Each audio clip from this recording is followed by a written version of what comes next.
오늘의 본문 말씀 이사야 11장 1절에서 2절입니다. 우리 그리스도인은 성령님과 동행하고 성령님의 인도하심을 받는 만큼 그것에 비례해서 능력 있는 신앙생활을 할 수가 있습니다. 예수님의 제자들이 그랬습니다. 그들이 오순절날 성령 세례 받기 전에는 우리와 동일한 평범한 신자였습니다. 그러나 성령 세례를 받고 성령님과 동행하고 성령님의 인도함을 받는 삶을 살게 되자 그들은 능력 있는 그리스도인의 삶을 살게 되었습니다. 지난 주에는 우리 그리스도인이 왜 성령님을 알아야 되는지 구체적으로 설명을 드렸습니다. 물론 여기서 성령님을 안다는 것은 성령님에 대한 지식이나 정보를 얻는 것, 획득하는 것을 의미하는 게 아니라 성령님과의 개인적인 교제를 통해서 체험적으로 아는 것이라고 말씀을 드렸습니다. 그래서 영어로 이야기하면은 knowing about the Holy Spirit, 성령님에 대해서 아는 것. 지금은 성령님에 대해서 제가 여러분에게 설명드린 거죠. 성령님이 왜 필요한지 어떤 분인지. 이게 아니라 knowing the Holy Spirit, 이거는 성령님과의 1대1의 교제를 통해서 성령 하나님이 이런 분이구나, 이렇게 지혜가 많으시고 능력이 많으시고 또 은혜로우시고 이런 전능하신 하나님이구나 경험하는 것, 그것이 knowing the Holy Spirit입니다. 왜 성령님을 알아야 하는가? 지난 시간에 했던 거죠. 1에서 10번까지 같이 한번 읽어보겠습니다.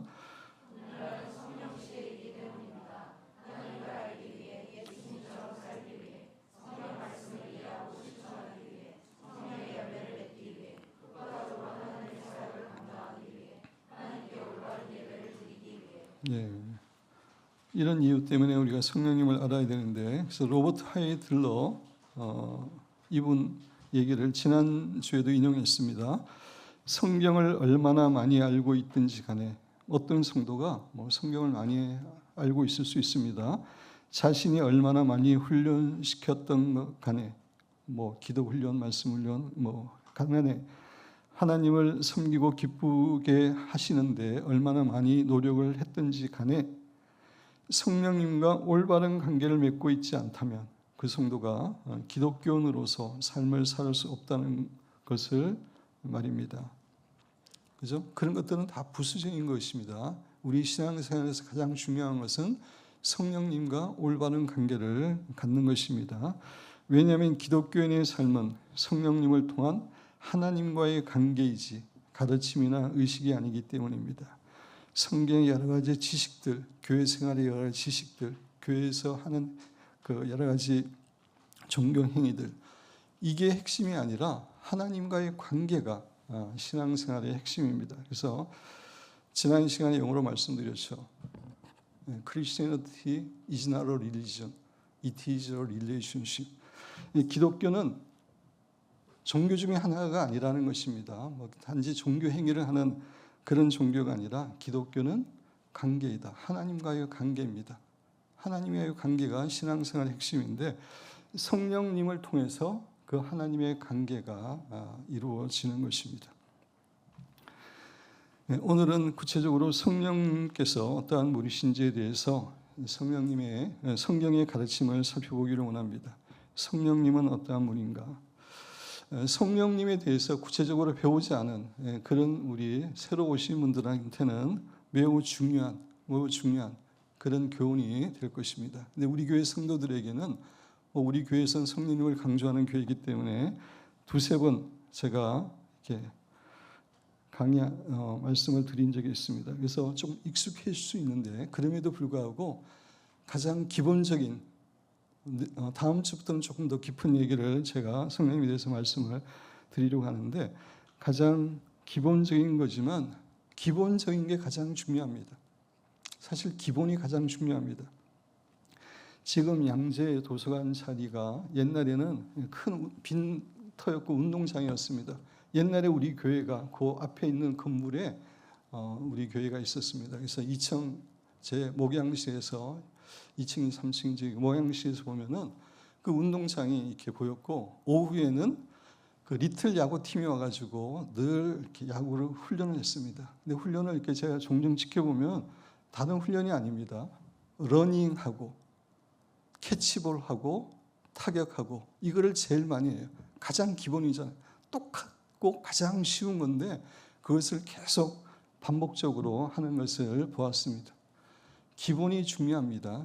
성령님에 대해서도 기본적인 것 같지만 중요하고, 그래서 여러분들이 우리 교회 성도들은 그냥 눈을 감고라도 성령님에 대해서 가르칠 수 있는 그 수준이 되기를 원합니다. 성령님은 어떠한 분이신가? 성령님은 삼위일체 중 제3위가 되시며, 위라는 말이 무슨 말인지 제가 삼위일체 이제 오늘 설명할 텐데 설명을 드립니다. 성부 하나님이죠. 성자 하나님과 동일한 하나님이시며 권능과 영광에 있어 동등하십니다. 권능과 영광과 모든 면이 있어서 성부 하나님, 성자 하나님과 동일한 하나님이십니다. 그것도 오늘 설명을 드립니다. 성령님은 전지전능하시며 어디에나 계시는 영원 자존자이시며 창조와 섭리의 신입니다. 성경이 그렇게 증거하고 있습니다. 또 성경이 가르친 대로 기독교 역사를 통해서 성령님을 성부와 성자와 동일한 신성과 인격성,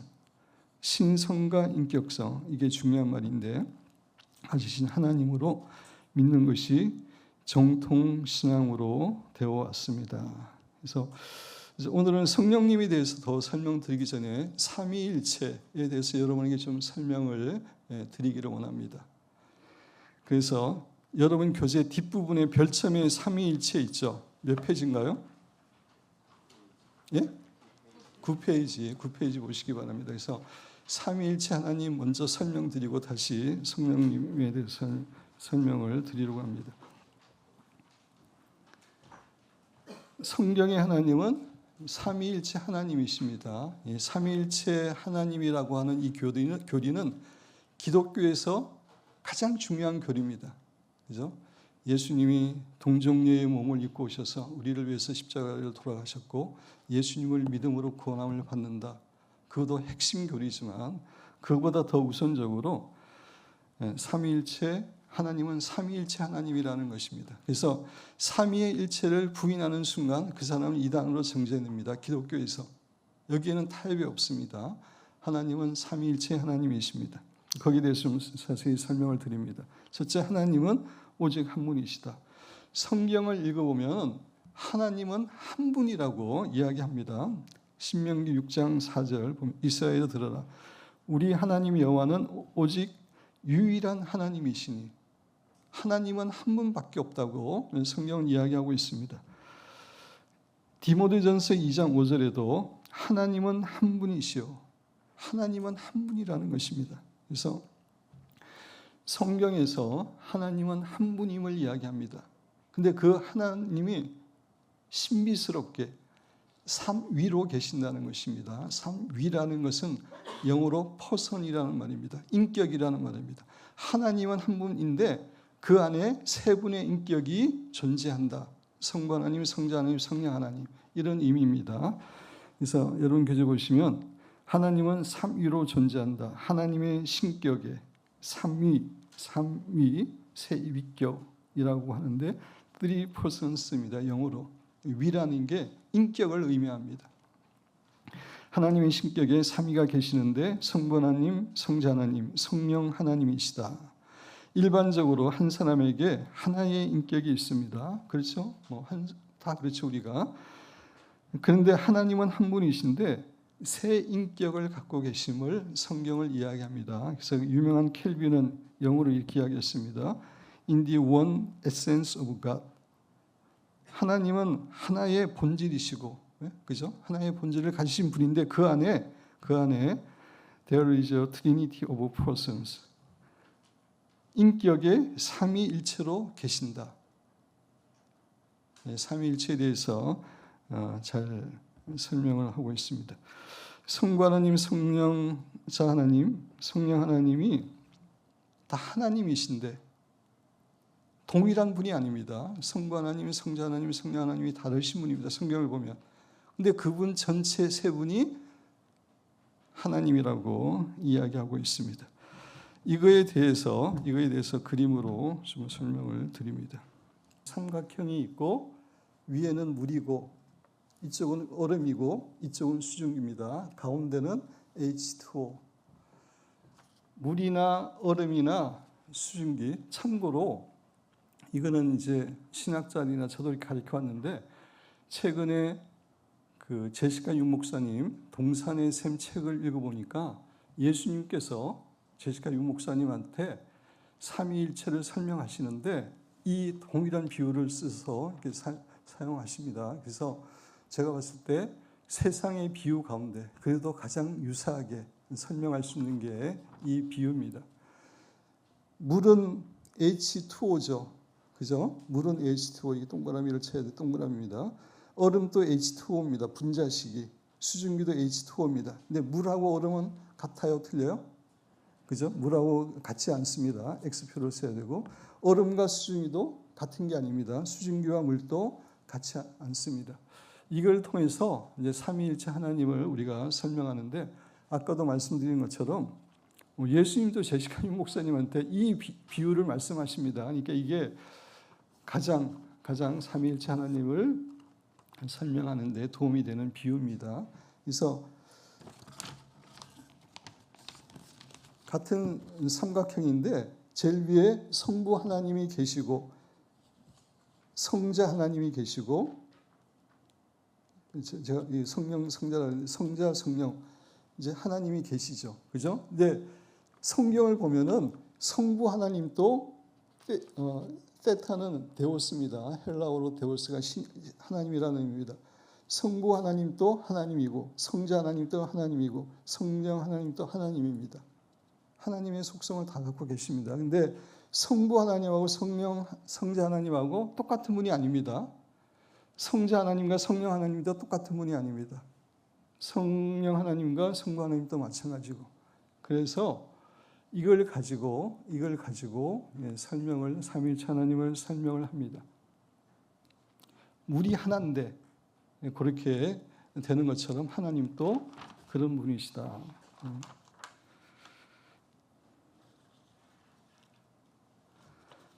예, 이제 뭐 안 고쳐도 됩니다. 이제 더 이상 태블릿 PC 사용할 일이 없습니다. 예, 우리 방송팀에서 늘 수고 많고 준비 많이 하고 그랬는데 오늘은 이상하게 그렇게 됐습니다. 그래서 여러분 교재로 다시 돌아가서 성경은 하나님은 한 분입니다. 근데 성부 하나님, 성자 하나님, 성령 하나님 삼위가 계시고 그분이 또 한 분임을 이야기합니다. 되게 신비로운 개념입니다. 이거는 세 번째, 각각의 위는 하나님이시다. 삼위의 각 고유성은 구별되나 성부, 성자, 성령 다 다른 분입니다. 구별됩니다. 그 본질은 같으시고 하나님입니다. 본질은 권능과 영광은 동등하십니다. 그래서 아리우스, 사벨리우스, 여호와의 증인 다 이단이죠. 아리우스, 사벨리우스는 초대의 이제 이단들인데 여호와 증인 등 이단에 속해 있는 사람들은 오직 성부 하나님만이 유일한 하나님으로 주장합니다. 성경이 하나님은 한 분이라고 이야기하지 않느냐? 성부 하나님만 하나님이다. 이들은 그렇게 주장합니다. 그들은 예수님은 인간 정도 위대한 예언자라고 여호와 증인에서 인간은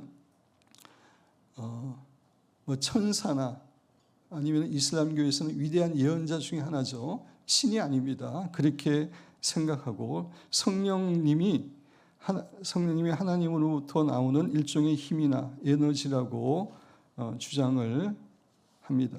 특히 이제 여호와 증인, 제가 대학교 다닐 때 또 여호와 증인 자매가 저를 좋아해서 저를 열심히 전도하려고 그랬는데 그래서 여호와 증인 또 조금 이렇게 조사해봤더니 걔네들은 성령님을 인격적인 분으로 이야기하지 않습니다. 하나님께로부터 나오는 힘, 능력, 인격을 가지지 않는 그런 걸로 주장합니다. 그래서 그들은 성령님이 성령님이 인격을 가진 존재가 아니라 일종의 힘이나 에너지입니다. 에너지라고 생각합니다. 아리우스 초대 교회의 이단인데 예수 그리스도는 하나님보다 열등한 존재이다. 하나님하고 열등한 존재가 아니십니다. 삼위일체 하나님은 동등하신 분입니다. 근데 성경은 예수님과 성령님은 동일한 하나님이시고 인격을 가지신 분임을 이야기하고 있습니다. 삼위일체 하나님이라고 하는 것은 기독교만의 독특한 신간입니다. 다른 종교에서 삼위일체를 이야기하고 있는 종교는 아무도 없습니다. 근데 이 삼위일체라는 게 1 더하기 1 더하기 1이 그 1이 된다는 거, 인간의 이성으로 이해되지 않죠. 그래서 다른 종교는 다 인간이 만든 종교입니다. 그죠? 귀신들의 영향을 받긴 했지만 인간이 만든 그 종교에서는 이런 신간이 나올 수가 없습니다. 삼위일체 하나님께서 성경을 통해서 하나님은 이러한 분임을 우리에게 계시해 줬기 때문에 우리가 이렇게 하나님에 대해서 삼위일체 하나님을 알게 되는 것입니다. 타 종교에서 신은 단일 신이든 한 명이라는 거죠. 복수의 신이든 아니면 여러 신이든 여러 명의 신이든 아니면 수많은 무리의 신입니다. 타 종교에서는. 이슬람교는 단일 신이죠. 그죠? 거기는 성부 하나님, 우리로 이야기하면 성부 하나님만이 하나님입니다. 예수님은 뭐 선지자 정도. 그래서 이슬람교에서는 또 예수님을 존중합니다. 위대한 그 선지자라고 생각하기 때문에. 부처에는 신이 많습니다. 본래 불교에는 신이 많습니다. 본래 불교는 무신론입니다. 그죠? 불교는 무신론이에요. 불교의 가장 중요한, 제가 기독교 세계관에서 불교 여러 종교 제가 여러분 설명을 드렸는데, 불교의 핵심은 뭡니까? 우리 모두에게 부처가 될 수 있는 성격이 있고, 그죠? 그래서 돌을 닦고 깨우치면 부처가 된다. 우리 모든 인간이 신이 될 수 있다. 그게 불교의 사상입니다. 본질적인 사상입니다. 그런 의미에서 불교는 본래는 무신론입니다. 신이 없고 내가 깨우치면 내가 신이 되는 겁니다. 내가 부처가 되고. 근데 이제 이 불교라는 게 계속 하면서 이제 병질이 되죠. 그 교리가. 그래서 지금은 불교에 많은 신들이 있습니다. 부처, 석가나 이렇게 부처들, 또 열애라고 하는 것들이 있고 보살들이라고 하는 것들이 있는데 이런 것들이 다 신입니다. 그래서 특히 열애 같은 거는 이제 인간이 죽을 때 열애한테 빌고 그러면은 열애가 극락으로 인도한다. 이런 또 그 입장을 가지고 있습니다. 그래서 불교는 본래는 자력 종교입니다. 자력 종교, 타력 종교 그런 말을 이렇게 많이 쓰는데 자력 종교는 스스로 구원받을 수 있다는 게 자력 종교입니다. 본래 자력 종교였는데 이게 가면서 타력 종교로 바뀌었습니다. 아마 기독교의 그런 영향을 받고 그래서 그렇게 되지 않았는가 그렇게 생각합니다. 신도, 일본의 신도는 800만 귀신이 있습니다. 야오요로즈의 그 카미라고 일본말로 이야기하는데 800만 신이라는 것은 신이 800개가 있다 그런 의미는 아니고 신이 그렇게 많다 이런 의미입니다. 그래서 제가 교토에 있을 때 교토가 불교와 신사가 아주 강력한 그런 일본의 가장 견고한 신 가운데 하나인데 수많은 신사들, 절들이 있는데 어떤 신사는 신사벽에 발바닥이 그려져 있습니다. 무슨 얘기냐면은 거기는 발바닥에 신을 섬기고 있습니다. 발에 관심이 많은 발바닥에 신입니다. 그래서 축구 선수들, 발 다친 사람들은 다 거기 가서 절을 합니다. 그래서 발바닥 신이 있고, 산에도 신이 있고, 인간도 신이 될 수 있고, 제가 일본에 대해서는 여러 번 이야기했지만, 일본의 인간이 신이 되기 위해서는 두 가지 조건이 필요합니다. 하나는 위대한 사람이어야 되고, 하나는 비참하게 죽어야 됩니다. 원한이 있어야지 신이 됩니다. 위대한 사람인데 잘 죽었다? 신이 되지 않습니다. 위대한 사람인데 비참하게 죽은 사람, 신으로 모십니다. 후지산은 신으로 모시고, 일본에도 많은데 이렇게 진도가 나오면 안 되는데 오늘 힌두교는 신이 얼마죠? 3억 3천입니다. 걔네들이야말로 그냥 모든 게 신이에요. 그러니까 불교나 힌두교나 다 애니미즘에 근거한 겁니다. 정령 숭배 사상이라고 그러죠. 정령 숭배 사상이라고 하는 것은 만물의 모든 것에 정령이 깃들여져 있다. 영이 곁들여져 있다. 그것들이 세상에 인간의 생사복에 영향을 미친다. 이게 이제 애니미즘인데, 이제 불교도 뭐 힌두교도 다 그런 영향을 받아서 그런 사상을 가지고 있고, 그 조상 숭배, 우리 그 조상이 유교에서 절하고 이런 것도 다 애니미즘에서 나왔습니다. 그 죽은 사람이 영이 죽으면 성경에 하면은 천국 가든지 지옥 가든지 그밖에 안 됩니다. 근데 얘네들은 죽은 영이 이 세상을 떠돌아 다닌다고 생각합니다. 떠돌아 다니는데 그 후손들이 잘 대접해 주면은 그 후손들에게 복을 주지만 후손들이 제사도 드리지 않고 무시하고 그러면은 재앙을 내린다고. 그래서 이제 제사를 섬기고 그런 겁니다. 비성서적이다. 애니미즘에서 나온 겁니다. 근데 성경에서는 하나님은 한 분이시다. 근데 그 하나님 안에 삼위가 계시다. 이렇게 이야기합니다. 그래서 여러분 교재 보시면 이 삼위일체론은 기독교 교리의 가장 근본이 되는 교리이며 기독교 신앙의 핵심입니다. 조금 전에도 이야기했지만 삼위일체를 부인한다? 그냥 이단입니다. 그 사람은 그냥 이단입니다. 왜냐하면 너무나 우리에게 중요한 교리이기 때문입니다. 그렇지만 성경에는 삼위일체란 말이 나오지 않습니다. 이 말은 초대 교회 신학자 터툴리안이 처음으로 사용했습니다.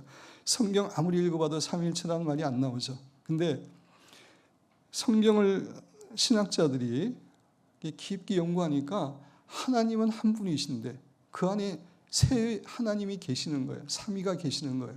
그래서 이거를 삼위일체라는 말로 표현하자. 그래서 이제 그 하나님을 삼위일체 하나님이라고 이제 학자들이 지은 겁니다. 성경에는 나오지 않습니다. 그래서 삼위일체가 영어로 트리니티인데 이 트리니티는 어디서 나오냐면 트리 그러면 삼이라는 의미죠. 유니티는 하나라는 의미죠. 삼인데 하나다. 그래서 유가 빠지면서 트리니티라는 말이 나온 겁니다. 삼위일체는 여러분 영적인 개념으로 이해해야 됩니다. 우리의 현실적인 개념으로는 1 더하기 1 더하기 1이 1이 되는 거 있을 수 없잖아요. 그죠? 영적인 개념입니다. 창세기 2장에 보면 남자가 부모를 떠나 그 아내와 합하여 둘이 한 몸을 이룰지로다. 남자도 한 몸이고 여자도 한 몸인데 둘이 합쳐서 한 몸이 된다고 이야기했습니다. 영적인 개념입니다. 물질적인 개념이 아니에요. 영적으로 하나가 된다고 하는 그런 개념인데 삼위일체 하나님의 개념도 그런 식으로 우리가 이해해야 됩니다. 1 플러스 1 플러스 1이 하나라는 거, 영적인 그런 우리의 상상을 초월하는 그런 개념입니다. 근데 이 삼위일체라는 게 이성적으로 잘 이해되지 않지만 정말 하나님을 믿고 예수님 영접하면은 그냥 삼위일체가 믿어집니다. 의심이 안 들어갑니다. 저는 그랬어요. 그냥 하나님 믿으면 그냥 삼위일체가 너무나 자연스러운 거예요. 그게 삼위일체의 교리입니다. 웨스트민스터 신앙 고백, 장로교 쪽에서는 그죠? 되게 중요하게 여기는 신앙 고백입니다. 여기서 보면은 하나님의 본체는 하나이시나 한 분이죠. 성경 그렇게 이야기하고 있는데 삼위로 계신다. 본질과 권능과 영원성이 동일하신 똑같습니다. 삼위일체 하나님이 성부 하나님, 성자 하나님, 성령 하나님이시다. 성부는 아무것도 속하지 않으시고 나음바 되지도 않으시고 나오지도 않으시고 성자는 성부에게서 영원히 낳으신 바 되었으며 이런 표현이 있지만 우리가 육체적으로 태어나는 부모가 자녀를 낳는 그런 개념이 아닙니다. 이것도 영적인 개념입니다. 우리가 잘 알 수 없는 그런 개념입니다. 성령은 성자와 성자에게서 영원히 나오신다. 성경이 그렇게 이야기하고 있습니다. 그 다음에 개혁교리가 교리 표준의 하나로 삼고 있는 벨직 신앙 고백서라고 또 중요한 고백서가 있는데 거기 인용한 거 보시면 그 제8장이 하나님은 본질에 있어서는 하나이시나 생격에 있어서는 구별되심에 대해서 설명하고 있는 겁니다. 우리는 진리 대신 하나님의 말씀에 따라서 삼위일체 교리는 하나님의 말씀에서 나온 겁니다. 본질에 있어서는 단 한 분이신 하나님을 믿으며 유일하신 하나님을 믿습니다. 또한 동시에 그분은 곧 공유할 수 없는 바 인격적이시며 참되시며 진리이신, 그리고 영원히 구별되신 삼위, 다 동일한 하나님이신데 또 구분이 되는 겁니다. 그죠? 성부 하나님, 성자 하나님, 성령 하나님이 되시고, 모든 가시적인 것뿐만 아니라 불가시적인 모든 것의 시작이 되시는 분이며, 천지만물을 창조하신 그 전에 성부는 원인과 근원이 되시고, 모든 가시적인 것뿐만 아니라 불가시적인 모든 것의 시작이 되시는 분이고, 하나님은 그렇죠. 천지만물을 창조하신 분이고, 성자는 말씀과 지혜와 하나님의 형상이 되시는 분이고, 성경이 이렇게 이야기하고 있습니다. 성령은 영원한 능력과 힘이 되시며 성부와 성자로부터 기인하는 분이시다. 그럼에도 불구하고 하나님은 이 구분에 의하여 나누어지는 분이 아니신데, 하나님은 세 분의 하나님 이렇게 나눠지는 분이 아닙니다. 한 분입니다. 그 이유는 성경 말씀은 우리에게 성부와 성자와 성령은 각기의 인격성을 가지시고 그 특성에 의하여 구별되기는 하나, 그렇습니다. 세 인격은 오직 한 분이신 하나님이라고 가르치고 있기 때문입니다. 그래서 이 삼위일체의 교리는 인간이 이성으로 생각낼 수 없는 겁니다. 그죠? 하나님이 이러한 분이기 때문에 계시적으로 우리에게 이렇게 가르쳐 주신 거죠. 하나님이 이러한 분임을. 따라서 성부는 성자가 아니시며 성자는 성부가 아니신데, 이와 마찬가지로 성령은 성부도 아니시며 성자도 아니심이 명백하다. 그럼에도 불구하고 이 세 구별된 인격은 나누어지거나 혼합되어 있는 것이 아닌데, 그 이유는 성부나 성령은 육체를 입지 않으셨고 다만 성자만이 육체 가운데 계셨기 때문이다. 성부는 성자 없이는 계시지 않았고 또한 성령 없이 존재하지도 않으셨다. 이 삼위는 영원하심과 그 본질에 있어서 공유하시는 분이시다. 어떤 분이 처음이고 어떤 분이 나중 되시는 그러한 분들이 아니시다. 왜냐하면 삼위는 진리와 능력 그리고 선하심과 자비하심이 있어서 한 분이시기 때문이다. 영적으로 여러분이 이해해야 된다고 그랬습니다. 삼위일체 개념은, 그죠? 1+1=1이 1이 되는, 이건 영적인 개념입니다. 남자와 여자가 합쳐서 한 몸이 되는 그런 개념입니다. 한 분 하나님이 계시는데 독특한 존재 방식으로 세 인격으로 존재하십니다. 그 존재와 영광과 권세에 있어서 동등하며 동일 본질을 가지고 한 하나님으로 계십니다. 하나님은 삼위로 계시지만 한 분이신 하나님이십니다. 즉 성부 하나님, 성자 하나님, 성령 하나님이 한 분으로 존재하십니다. 하나님은 한 분이신데 그 신격 안에 성부 하나님, 성자 하나님, 성령 하나님의 독립된 세 격이가 있다는 것을 우리는 신앙 고백합니다. 그래서 사실 또 이런 비유로 삼위일체를 표현하기도 하는데, 아까도 말씀드렸지만 눈에 보이는 세상에서 정확하게 표현하는 것은 불가능합니다. 그런데 이렇게도 표현합니다. 사과는 하나잖아요. 그죠? 사과는 하나인데 사과에 껍질이 있습니다. 사과에 살이 있습니다. 사과의 속 시방이라 그러나요? 하여튼 이렇게 세 가지로 구분될 수 있는 것처럼 하나님은 한 분이신데 이렇게 삼위 하나님으로 나눌 수 있다. 이렇게도 설명하는데 이것도 완벽한 비유는 될 수 없습니다. 우리 인간이 삼위일체를 나름대로 이해하기 위해서, 또 우리가 또 성도들에게 가르쳐주기 위해서 그 정도 이제 비유를 씁니다. 참고로 하시기 바랍니다. 그러면 삼위일체 하나님에 대한 성경적 근거, 삼위일체는 성부 하나님과 성자 하나님과 성령 하나님 이 세 인격이 각각 독립적으로 존재하시면서 일체라고 하는 독특한 신간입니다. 하나님께서 삼위일체가 되신다는 신간은 구약과 신약 많은 곳에서 증거되고 있습니다. 구약 성경에 보면 하나님이 이시되 우리의 형상을 따라, 하나님은 한 분이라면 우리라는 표현을 쓸 이유가 없으시죠. 그런데 창세기 1장에서 우리의 형상이라고 이야기하고 있습니다. 이 우리라고 하는 것은 삼위일체의 하나님이시기 때문에 그 안에 삼위가 계시기 때문에 우리라는 표현을 쓴 겁니다. 창세기 3장 20절에도 그죠? 여호와 하나님이 이르시되 보라 이 사람이 선악을 아는 일에 우리 중 하나같이 되었으니, 여기서도 우리는 삼위일체 하나님을 가리키는 것입니다. 신약 성경에 보면은 예수님께서 세례 받으실 때, 예수께서 세례를 받으시고 곧 물 위에서 올라오실 때 하늘이 열리고 하나님의 성령이 비둘기같이 내려 자기 위에 임하심을 보시더니 하늘로부터 소리가 있어, 성부 하나님의 소리죠. 말씀하시되 이는 내 사랑하는 아들이요 내 기뻐하는 자라 하시니라. 예수님이 세례 받으실 때 그곳에 성령께서 임하셨고 하나님이 말씀하셨습니다. 삼위일체 하나님이 한 장소에 나타나신 것입니다. 그리고 마태복음 28장 19절에 보면 그러므로 너희는 가서 모든 족속으로 제자를 삼아 아버지와 아들과 성령의 이름으로 세례를 베풀고, 그죠? 삼위일체 하나님의 이름으로 베풀라고 성경은 이야기하고 있습니다. 고린도후서 13장 13절 주 예수 그리스도의 은혜와 하나님의 사랑과 성령의 교통하심, 예수님과 하나님과 성령님의 가장 중요한 특성을 가지고 우리가 축도하는 내용이죠. 매주 우리가 축도하는 내용입니다. 그런데 예수님, 하나님, 성령님 같은 하나님으로 이렇게 이야기하고 있습니다. 그래서 성경을 읽어보면은 삼위일체 하나님은 협력 사역을 하십니다. 창조는 하나님 아버지만의 사역이 아니었고 세 분의 협력 사역이었습니다. 태초에 하나님이 천지를 창조하시니라. 성부 하나님이 창조하시는데 2절에 보면 땅이 혼돈하고 공허하며 흑암이 깊음 위에 있고 하나님의 영은 성령님이죠. 수면 위에 운행하시더라.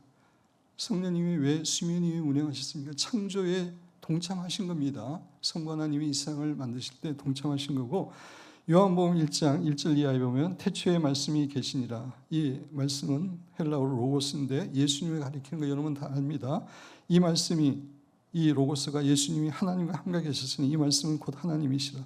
그가 태초에 하나님과 함께 계셨고 만물이 그로 말미암아 지은 바 되었으니 지은 것이 하나도 그가 없이는 된 것이 없느니라. 예수님께서 천지 만물을 창조하실 때 하나님과 동일하게 창조자로서 사역하셨음을 이야기하고 있습니다. 골로새서에도 동일한 얘기가 나오죠. 그래서 창조는 삼위일체 하나님의 협력사항입니다. 모든 대부분의 사역이 그렇습니다. 구원도 삼위일체 하나님의 협력사항입니다. 그 창세기 3장 15절 내가 너로 여자와 원수 되게 하고 내 후손도 여자의 후손과 원수가 되게 하더니, 여자의 후손은 누구죠? 예수님이라고 그랬죠. 그죠? 모든 사람은 남자의 후손입니다. 예수님만이 성령님으로 잉태하셔서 여자의 후손인데 여자의 후손과 원수가 되게 하더니 여자의 후손은 내 머리를 상하게 할 것이요 너는 그의 발꿈치를 상하게 할 것이다. 그리고 여호와 하나님이 아담과 그의 아내를 위하여 가죽옷을 지어 입히시니라. 이 가죽옷이 상징하는 게 뭐죠? 가죽옷이 생기기 위해서는 양이 죽었다는 겁니다. 희생되었다는 겁니다. 가죽옷은 예수 그리스도의 상징입니다. 이게 창세기부터 예수님에 대한 상징이 나오는데 하나님의 계획을 알 수 있는 거죠. 예수님을 통해서 구원을 알려주시는 겁니다. 근데 예수님은, 하나님은 계획하셨고 구원에 대해서 예수님은 그 구원을 자기 몸으로 이루셨고 성령님은 구원을 인치십니다. 그죠? 우리의 구원 받았으면 인치시고 우리의 구원의 확신을 주고, 그러니까 이 구원이라는 것도 삼위일체 하나님의 협력 사역입니다. 삼위일체론에 대한 잘못된 견해, 단일신론. 하나님은 단지 한 분이시다. 아닙니다. 기독교에서는 두 번째 삼신론이다. 하나님은 세 분이다. 이것도 아닙니다. 양태론 지난주에 설명했지만 한 하나님이 시기별로 성부, 성자, 성령 하나님으로 나타나셨다. 구약에는 성부 하나님이, 신약에는 성자 하나님이, 오늘날에는 성령 하나님만이 역사하신다. 그러면 양태론으로서 이것도 이단이라고 그랬어요. 그죠? 구약 시대가 성부 하나님이 주도적으로 역사하셨지만 여전히 예수님도 사역하셨고 성령님도 사역하셨습니다. 그래서 예수님이 천사의 모습으로 많이 나타나시죠. 구약에 보면은. 그래서 이렇게 이야기하면은 양태론으로서 이제 그 이단이 됩니다. 그래서 이제 양태론에서는 이렇게 이야기하기도 합니다. 한 남자가 가정에서는 아버지, 또 아내에게는 남편, 사회에서는 뭐 직업을 가진 뭐 교사든지 뭐 군인이든지 이렇게 한 하나님이 세 가지 모습을 갖고 있는 것처럼 하나님은 한 분이신데 시대에 따라 다르게 나타나셨다. 이렇게 설명하는데 이것도 양태론이고 이것도 이단입니다. 그다음 네 번째, 삼위일체 하나님을 인정하되 계급적 관계로 이해하는 것. 동등한 하나님이십니다. 그죠? 동등한 성부, 성자, 성령. 그렇지만 이게 계급으로 완전히 이제 계급으로 이해하는 것. 이것도 잘못된 삼위일체 론입니다. 그래서 하나님은 한 분이시고 삼위로 존재하시고 각각의 위는 하나님이십니다. 그래서 계속해서 반복해서 말씀드리지만 기독교만의 가장 독특한, 어느 종교에서도 삼위일체 하나님을 이야기하고 있지 않습니다. 아까도 이야기했지만 다른 종교는 인간의 머리에서 나온 건데 인간의 머리에서 이런 이론이 나올 수가 없습니다. 그죠? 1 더하기 1 더하기 1이 1이라는, 이게 상식적으로 이해 안 되는. 그래서 삼위일체 하나님은 기독교만의 교리이고, 이건 하나님이 말씀을 통해서 우리에게 계시해 준 겁니다. 그죠? 하나님은 이러한 분임을. 그래서 성경에서 말하는 하나님을 한마디로 설명하기 위해서 삼위일체라는 단어를 터툴리안이 이제 만들었고, 우리 기독교에서 인정하고 계속해서 그 말을 성경에서 말하는 하나님을 표현하는 말로 그렇게 이해하는 것입니다. 성령님은 어떠한 분인가? 좀 앞으로도 좀 나가야 될 부분이 있기 때문에 오늘 그냥 조금 간단하게 설명을 드립니다. 성령님에 대해서. 성령님은 하나님이십니다. 여호와의 증인을 비롯한 아까 설명했는데 많은 이다들은 성령님이 하나님이 아니라 하나님으로부터 나오는 어떤 힘이나 능력이라고 말합니다. 그들은 성령님을 비인격인 존재로 하나님의 능력의 한 종류에 불과하다고 믿습니다. 이제 성부 하나님만 믿기 때문에 성령 하나님은 하나님으로부터 어떻게 능력이 나오고 그러는데 능력이다, 힘이다, 그렇게 이제 이단들이 이야기하는 거죠. 그러나 성경에 계시는 진리는 성령님이 인격을 지니신 분이라는 것, 즉 지정의를 지니신 존재라는 것을 가르쳐 줍니다. 그리고 성령님은 하나님의 속성, 하나님이 되기 위해서는 하나님만이 가지고 있는 전능한 속성을 갖고 있어야 되죠. 그게 전능하고 전지하고 편지하고 영원하고 불변하고, 그래서 이런 속성이 있어야지 하나님인 겁니다. 그런 속성을 가지고 있으면 하나님이 될 수 없는데 예수님도 그렇고 성령님도 그렇고 이런 속성을 다 갖고 계시는 겁니다. 전능하신 분, 여러분 그 시간 관계상 여러분 읽어보시면 다 이야기합니다. 그죠? 이해됩니다. 천지를 창조하셨고 죽은 자를 살리시고 사람을 거듭나게 하신 분이 성령입니다. 전능하신 분입니다. 그분은 사람을 거듭나게 하는 거 우리가 인간이 거듭나게 할 수 있습니까? 인간은 할 수 없고 하나님만이 하시는 겁니다. 전지하시는 분입니다. 고린도서 2장 10절 오직 하나님이 성령으로 이것을 우리에게 보이셨으니 성령은 모든 것 곧 하나님의 깊은 것까지도 통달하시느니라. 우리 인간은 하나님의 깊은 것 알지 못합니다. 성령님은 하늘의 깊은 것까지 모든 것을 아시는 전지하신 하나님입니다. 무소부재하신 분입니다. 내가 주의 영을 성령이죠. 떠나 어디로 가며 주의 앞에서 어디로 피하리까? 성령을 피할 수 있는 곳은 없다고 지금 다윗이 시편 139편 다윗이 썼는데 이야기하고 있는 겁니다. 내가 하늘에 올라갈지라도 거기 계시고 스월에 내 자리를 펼치더라도, 스월은 지옥을 상징하는 겁니다. 그곳에도 성령은 계시는 곳, 무소부재하신 분임을 이야기하고 있죠. 영원하신 분입니다. 하물며 영원하신 성령으로, 성령은 잠시 있다가 사라지는 이렇게 창조된 분이 아니고 영원한 분입니다. 인격적인 존재입니다. 그래서 성경에서 성령님에 대해서 계속적으로 인격적 대명사를 부르고 있습니다. 인격을 가지지 않는 것은 영어로 뭐라고 이야기하죠? is로 가리키죠. 그죠? 근데 인격을 가진 존재는 he나 she로 가리킵니다. 성경에 보면 성령님은 항상 he입니다. 인격적인 존재이기 때문에 그렇습니다. 그리고 인격적인 존재는 지, 정, 의, 이 세 가지를 가져야 되죠. 이 세 가지를 가지는 존재를 우리가 인격적인 존재라고 그러는데, 지성을 갖고 계시고 알고 계십니다. 감정을 갖고 계십니다. 성령의 사랑으로 성령을 근심하게 하지 말라. 성령이 말할 수 없는 탄식으로, 그죠? 감정을 가지신 분이고 의지를 갖고 계십니다. 이 모든 일은 같은 한 성령이 행하사, 자기의 의지대로 행하사 그 뜻대로 각 사람에게 나누어 주시는 것이다. 은사도 성령님의 뜻 가운데 성령님의 의지로 나눠 주시는 겁니다. 선교도 성령님이 이렇게 인도하셨습니다. 의지를 갖고 계시고 인격적인 존재만이 할 수 있는 행동을 하신다. 말씀하시고 우리의 연약함을 도우시고 중보하시고 가르치시고 인도하시고 선교의 방향을 지시하시고, 인격을 가지지 않는 힘이라면 불가능하죠. 그죠? 어떻게 우리를 가르칩니까? 우리를 어떻게 인도합니까? 네, 그렇지 않습니다. 인격을 가지신 성령님이기 때문에 그렇습니다. 그래서 성령님은 하나님이신데 당연히 인격을 가지신 하나님이다. 이게 이제 지금까지의 여러분에게 말씀을 드린 내용이고, 성령님의 인격을 아는 것의 중요성, 이게 중요한 겁니다. 얼마 안 남았습니다, 여러분. 돌이나 나무, 막연한 힘, 이런 것들은 인격이 없기 때문에 우리와 대화를 할 수 있을까요? 대화하고 싶어도 알 수 없습니다. 돌하고, 요새 뭐 돌한테 또 어떤 영성에서 돌을 보고 돌하고 대화하고 뭐 그런 또 이 영성이 있던데, 이게 무슨 의미가 있습니까? 그죠? 돌하고 어떻게 대화가 됩니까? 인격이 없는 거하고.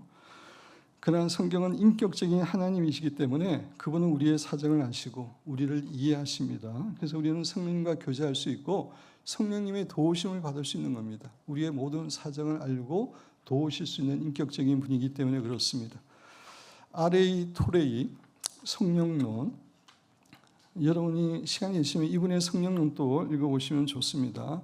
R.A. 토레이라는 분은 대청덕 신부의 할아버지 되시는 분이죠. 대청덕 신부의 할아버지 되시는 분이고 무디 신학교의 교장 되시는 분이고 그 무디와 같이 사역했던 유명한 분입니다. 이분이 이제 성령론에서 인격적인 신분이라는 것, 성령님이 그게 왜 중요한지를 설명합니다. 첫째, 예배하기 위하여 성령께서 인격을 소유하고 계시다는 것을 알게 될 때 우리는 성령께 예배해야 되겠다는 사실을 깨닫게 됩니다. 왜냐하면 하나님이시기 때문에 성령님도 성부 하나님, 성자 하나님께 예배하듯이 당연히 성부 하나님도 인격을 가지신 분이기 때문에 예배해야 되겠다는 사실을 깨닫게 됩니다. 만약 성령님께서 인격이 없으신 어떤 힘에 불과하다면 우리는 성령님을 예배할 필요가 없다. 그러나 성령님은 엄연히 인격을 가지고 계시므로 우리는 성령님을 예배해야 된다. 그래서 우리는 하나님 예수님께 그러는 것처럼 성령님에 대해서도 성령님 사랑합니다. 찬양합니다. 환영합니다. 성령님 예배를 올려드립니다. 이렇게 성령님에게 우리가 당연히 예배를 해야 됩니다. 삼위일체 하나님 가운데 한 분이기 때문에. 두 번째, 성령에 의해서 사용되기 위하여 만일 성령께서 어떤 힘에 불과하다면 사람들은 이 힘을 어떻게 하든지 많이 받아 자기들의 복음 사역에 유용하게 사용하려고 노력하게 될 것이다. 힘이면은 힘 좀 많이 받아서 그저 그 힘을 사용하기를 원하죠. 사실 오늘날 많은 사람들이 이 점에 있어서 크게 오해하여 성령을 자기들의 목적을 위하여 사용하려고 하는 불경건한 행동으로 말미암아 신앙이 파탄에 이른 사람들이 허다하다. 옛날에 이제 부흥 강사들 좀 이렇게 잘 모르는 좀 무식한 부흥 강사들도 있었습니다. 영적으로 훌륭한 분도 많았지만 그런 사람들은 성령 받아라, 성령 받아라.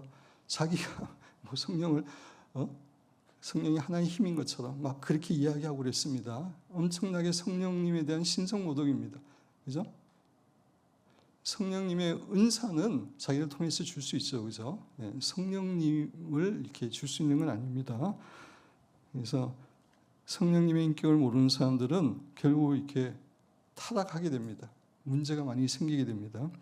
성령은 인격적인 하나님이신 거로 항상 성령께 사용되기 위하여 그 앞에 마음을 깨치고 겸손히 갈망하는 태도를 가져야 됩니다. 우리가 성령을 우리 마음대로 쓰는 게 아니라 성령님이 우리를 사용해야 되시는 겁니다. 그래서 늘 성령님을 의뢰하고 성령님 저를 붙들어 주세요. 저를 사용하여 주세요. 저를 통해서 역사해 주세요. 끊임없이 우리가 기도해야 됩니다. 24시간 사실 기도해야 되죠. 그래서 우리 교회 남자 화장실에 그게 다 붙어 있습니다. 여자 화장실에도 옛날에 제가 붙이라고 그랬는데 지금 안 붙어 있다 그래서 제가 제가 형제한테 붙으라고 그랬습니다. 24시간 우리는 성령님을 의뢰해야 되고 사용해 달라고. 내가 성령님을 힘이면 내가 사용할 수 있죠. 그런데 그런 분이 아니기 때문에 성령님이 저를 사용해 주세요. 제가 성령님께 항복합니다. 순종합니다. 저를 사용하여 주옵소서. 끊임없이 기도해야 됩니다. 세 번째, 인격자만이 우리의 사정을 이해하고 도와줄 수 있다. 성령을 인격으로 이해하는 것이 중요한 또 다른 이유는 인격자만이 우리의 사정을 이해하고 도와줄 수 있기 때문이다. 예수님은 하나님이시지만 인간으로 오셨기 때문에 우리의 연약함과 부족함을 아시고 실제적으로 도와주실 수 있었던 것처럼 성령도 비록 몸의 형체는 입지 않으셨지만 인격체이기 때문에 우리의 사정을 인격적으로 이해하고 도와줄 수 있는 것이다. 그러므로 성령을 더욱 인격체로 모시고 인격적인 표현을 언어와 생활로 표시할 때 성령님에 대해서 사랑합니다, 찬양합니다. 저를 사로잡아 주시옵소서 이런 표현을 하는 거죠. 더욱 성령 충만한 생활을 할 수 있다. 무명 비슷한 내용인데 그는 이제 시간 관계상 여러분 읽어보시고, 그래서 성령님은 결코 무인격적인 어떤 힘이나 능력이 아닙니다. 그분은 인격을 가지신 하나님이십니다. 삼위일체 하나님 가운데 한 분이십니다. 그래서 성령님은 우리의 예배를 받으시고 우리와 교제하시고 우리를 도우시고 우리를 사용하시는 분입니다. 사랑하는 성도 여러분, 예수님과 제 아들은 성령님의 인도하심과 능력으로 모든 사역을 감당했습니다. 우리 그리스도인들도 마찬가지입니다. 우리가 성령님과 동행하고 성령님께 사로잡히고 성령으로 충만할 때만이 진정으로 능력 있는 그리스도인의 삶을 살아갈 수 있습니다. 그래서 앞으로도 성령님께 대해서 제가 자세히 여러분에게 설명을 드릴 겁니다. 다음 시간에 조금 깊은 내용을 말씀을 드리려고 합니다. 근데 중요한 것은 성령님에 대한 지식이 중요한 게 아니라고 말씀드렸죠. 물론 알긴 있어야 되는데 이거를 지식적으로 오늘 가르치는 거, 지난주 가르치는 거 아무리 알고 있어도 의미가 없습니다. 여러분이 1대1로 성령님과 깊은 교제를 하고 대화를 하는 가운데 그분을 알아가는 것, 체험적으로 알아가는 것, 그게 너무나 중요합니다.